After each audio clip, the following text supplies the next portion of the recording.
श्रीनगर हज 2024 के लिए कश्मीर से पहले जत्थे की रवानगी के दौरान भावुक दृश्य देखने को मिले। तीर्थयात्रियों के रवाना होते समय परिजनों ने दुआओं, आंसुओं और बेहतर सफर की उम्मीद के साथ उन्हें विदाई दी।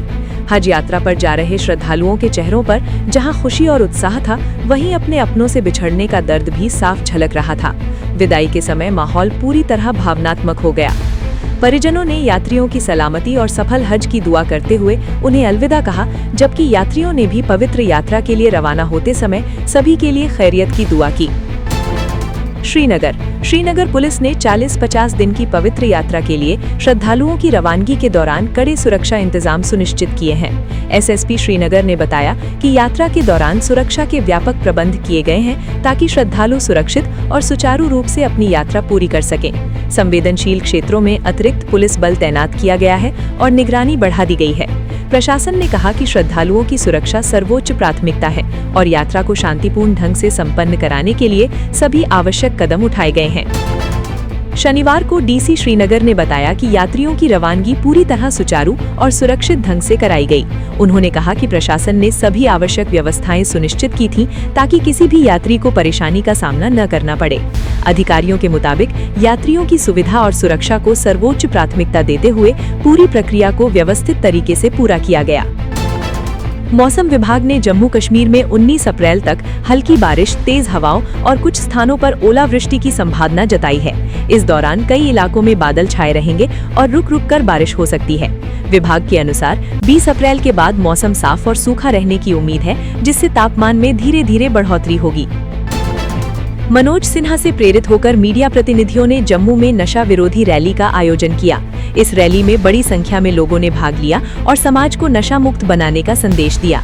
प्रतिभागियों ने युवाओं से नशे से दूर रहने और जागरूकता फैलाने की अपील की।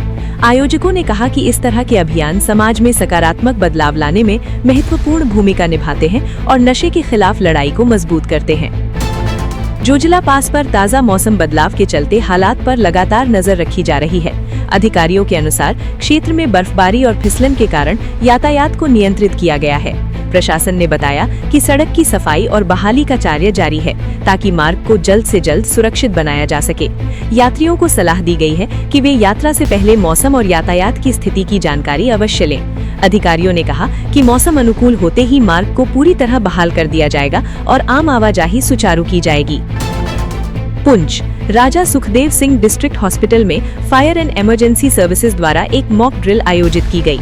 इस अभ्यास का उद्देश्य अस्पताल परिसर में आग लगने की स्थिति में त्वरित प्रतिक्रिया और बचाव कार्यों की तैयारी को परखना था। अधिकारियों ने बताया कि फायर सेफ्टी वीक के तहत ये कार्यक्रम आयोजित किया गया ताकि कर्मचारियों और आम लोगों को आग से बचाव और सुरक्षा उपायों के प्रति जागरूक किया जा सके। मॉक ड्रिल के दौरान दमकल विभाग की टीम ने आग लगने की स्थिति में तत्काल कार्यवाही, राहत एवं बचाव कार्यों का प्रदर्शन किया और आपात स्थिति में सतर्क रहने की अपील की। जम्मू जिला प्रशासन ने नशीले पदार्थों के कारोबार में संलिप्त शियाफुद्दीन की अवैध संपत्ति को ध्वस्त कर दिया। अधिकारियों के अनुसार सुचेतगढ़ निवासी शियाफुद्दीन ने निक्की तवी क्षेत्र में सरकारी जमीन पर अवैध रूप से मकान बना रखा था। शासन ने कार्रवाई करते हुए निर्माण को हटाया और कहा कि अवैध गतिविधियों में शामिल लोगों के खिलाफ आगे भी सख्त कदम उठाए जाएंगे। शिवसेना ओबीटी की जम्मू कश्मीर इकाई ने विश्व विरासत दिवस पर डोगरा विरासत की अनदेखी पर चिंता जताते हुए डोगरा हेरिटेज कंजर्वेशन बोर्ड के गठन की मांग की। प्रदेश अध्यक्ष मनीष साहनी ने प्रेस कॉन्फ्रेंस में कहा कि मुबारक मंडी पैलेस कॉम्प्लेक्स समेत कई ऐतिहासिक स्थलों के संरक्षण कार्य की रफ्तार बेहद धीमी है, जबकि अन्य किले भी उपेक्षा का शिकार हो रहे हैं। उन्होंने चेतावनी दी कि यदि 3 महीने में ठोस नीति और कार्य योजना नहीं बनी तो पार्टी जन आंदोलन शुरू करेगी। श्री श्याम परिवार जम्मू द्वारा 9 मई को तीसरे वार्षिक संकीर्तन का आयोजन किया जाएगा। आयोजकों ने बताया कि कार्यक्रम में बड़ी संख्या में श्रद्धालुओं के शामिल होने की उम्मीद है। संकीर्तन के दौरान भजन कीर्तन और धार्मिक कार्यक्रम आयोजित किए जाएंगे। उन्होंने श्रद्धालुओं से कार्यक्रम में भाग लेकर आध्यात्मिक माहौल का लाभ उठाने की अपील की। Jammu and Kashmir Waqf board द्वारा नशा मुक्त अभियान के तहत मदरसा दारुल उलूम जीरो मोड़ में एक जागरूकता कार्यक्रम आयोजित किया गया। कार्यक्रम का उद्देश्य युवाओं को नशे के दुष्प्रभावों के प्रति जागरूक करना और समाज को इस बुराई के खिलाफ एकजुट करना रहा। कार्यक्रम में एडिशनल एसपी इफ्तिखार अहमद मुख्य अतिथि के रूप में शामिल हुए। इस अवसर पर वक्फ बोर्ड के सदस्य, शिक्षक और बड़ी संख्या में छात्र मौजूद रहे।